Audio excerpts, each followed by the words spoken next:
Halo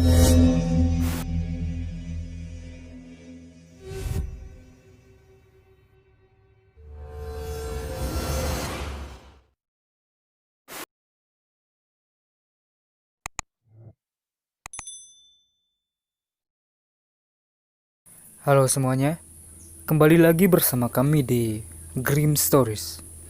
Nama saya San.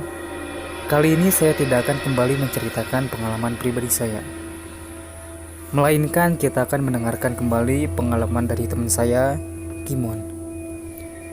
Sebelumnya terima kasih banyak buat Kimon yang udah selalu support channel kami. Terima kasih banyak pokoknya. So jangan banyak basa-basi lagi, langsung aja kita coba dengerin ceritanya.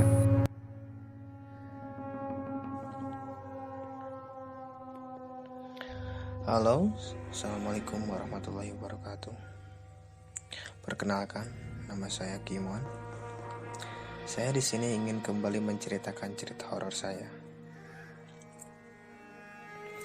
Awal ceritanya, sekitar 1 bulan yang lalu, saat saya main ke rumah cewek saya, dan saya pertama kali main tuh ke rumah cewek saya. Singkat cerita, saya berangkat dari rumah saya menuju rumah cewek saya itu awalnya mau berangkat sore. Nah, karena hujan, saya pun berangkat jam 7 malam. Meski masih hujan gerimis, saya paksain tuh. Karena takut terlalu malam gitu. Di perjalanan, saya sudah merasakan hal yang tidak enak. Karena di jalan yang menuju rumah cewek saya agak angker gitu. Ya, ada sebuah batu besar lah. Dan benar, saya melihat sosok wanita berbaju putih di atas batu itu. Dan mustahil dong malam-malam ada cewek yang duduk di sana. Di sana saya mencoba untuk tenang dan tidak tancap gas. Karena saya takut crash, karena jalan di situ cukup licin. Singkat cerita, sesampainya saya di rumah cewek saya pun di sana merasakan energi yang agak kurang enak. Kenapa saya bisa merasakan hal tersebut? Ya, kalian pasti tahu lah. Yang gak usah diceritain. Nah, saya pun masuk tuh ke ruang tamu. Di sana pun saya bertemu sama orang tua cewek saya. Dan alhamdulillah mereka baik dan ramah. Dan kami pun ngobrol ngalir ngidul. Di situ saya merasakan ada sosok yang memperhatikan saya di dalam kamar tamu. Saya pun memperhatikan atas pintu ada loster tuh kan ya. Dan benar ada sosok makhluk bermata merah dan rambutnya acak-acakan kayak gitu. Ngeri lah. Cukup terkejut saya di sana. Cuman saya mencoba untuk tenang. Tidak ingin membuat cewek saya takut atau terkejut lah. Dan saya pun mengalihkan pembicaraan lagi, ngobrol ngalir ngidul lagi. Selang beberapa menit, saya pun merasakan kaki sakit dan punggung saya berat. Dan saya pun berdiri. Pas saya berdiri, saya pun nengok ke dalam ruang keluarga cewek saya. Dan kembali saya melihat ada sosok wanita berbaju putih duduk di atas tumpukan beras dekat rak sepatu. Anjir, baru pertama kali main udah disambut kayak ginian. Saya di sana sempat ketawa cengengesan. Dan cewek saya pun nanya kenapa. Ya, jawab saya, besok saja aku ceritain. Waktu sudah menunjukkan pukul 10 malam.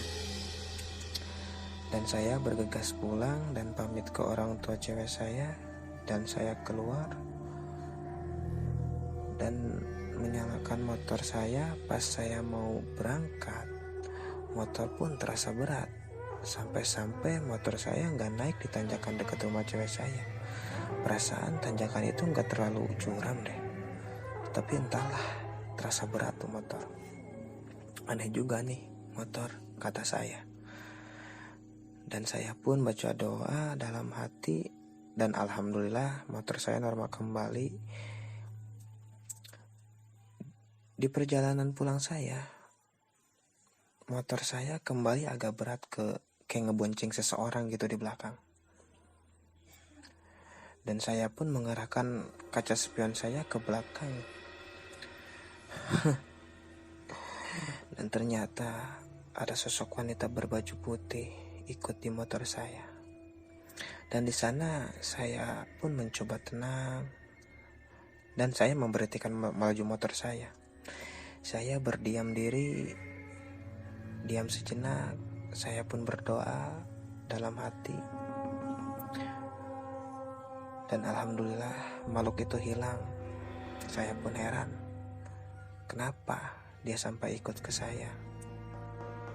Apa salah saya? Ya saya hiraukan lah. Sesampai saya di rumah, saya pun menelpon cewek saya, dan cewek saya pun penasaran dengan apa yang saya lihat dan terjadi di situ. Saya pun bercerita kepada cewek saya dari A sampai Z, dan cewek saya pun terheran-heran, kok saya bisa ngelihat dan ngerasain energi itu gitu.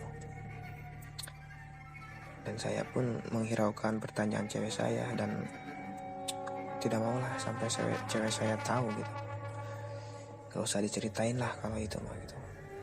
Pribadi saya, bukan saya sombong atau gimana. Ya emang rahasia lah gitu. Kalau gitu mah gak boleh diumbar-umbar kan.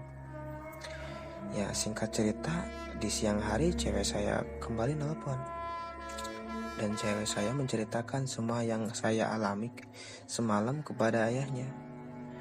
Dan ternyata ayahnya pun sudah tahu dan membenarkan itu semua. Saya pun tertawa, dan saya bilang ke cewek saya, kirain itu semua halusinasi saya gitu, sugesti saya. Cewek saya pun menjawab, enggak, itu bukan sugesti, itu bukan halusinasi. Memang benar ada dua makhluk di tempat dua itu. Ya, saya pun aneh. Awal pertama kali main ke rumah cewek saya, udah disambut yang kayak gituan gitu. Ya sebenarnya ada hal yang tidak saya ceritakan di sini. Ya mungkin ini hanya sebagian, yang sebagiannya saya tidak mau menceritakan itu semua. Ya mungkin sekian cerita saya. Ya,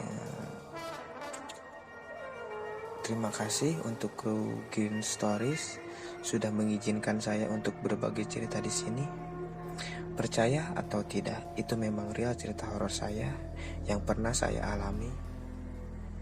Terima kasih, sukses terus buat channel Green Stories ke depannya. Terima kasih. Gimana menurut kalian ceritanya? Silahkan komen di bawah. Dan buat kalian yang suka keluar malam, entah itu main, nongkrong, atau hanya sekedar beli terigu ke warung, hati-hati. Kalian mungkin tidak bisa melihat mereka, tapi mereka selalu melihat kalian. Terima kasih sekali lagi buat Kimon yang udah mau berbagi cerita horornya. Dan terima kasih juga buat Erik yang kemarin udah nge-DM kita dan mau juga berbagi cerita horornya. Mohon maaf bila ada kesalahan kata atau pengucapan yang kiranya kurang sopan, harap dimaklum. Terus dukung channel kami dengan cara like, komen, dan subscribe juga tentunya, serta share juga ke teman-teman kalian.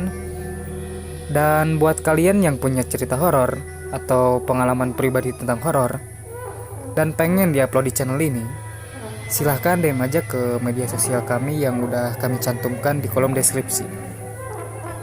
Kalian bisa kirim dalam bentuk teks ataupun audio. Dengan senang hati kami akan pilih dan upload di channel ini. Terima kasih. Stay listening, but don't try to listen alone.